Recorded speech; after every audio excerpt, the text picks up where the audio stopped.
If you're experiencing crashes while playing League of Legends, follow these steps to troubleshoot and resolve the issue. This guide will help you identify common problems and apply effective solutions. Step 1. Check system requirements. Ensure your computer meets the minimum system requirements for League of Legends. Visit the official website to verify that your hardware and software specifications are compatible with the game.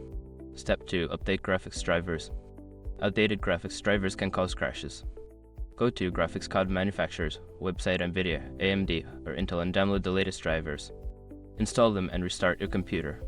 Step 3. Repair game files. Use the built-in repair tool in the League of Legends client. Open the client, click on the gear icon to access settings, and select Initiate Full Repair. This process will scan and fix any corrupted game files. Step 4. Disable background applications. Background applications can interfere with the game. Close unnecessary programs, especially those that use a lot of resources or overlay features, such as screen recorders or streaming software.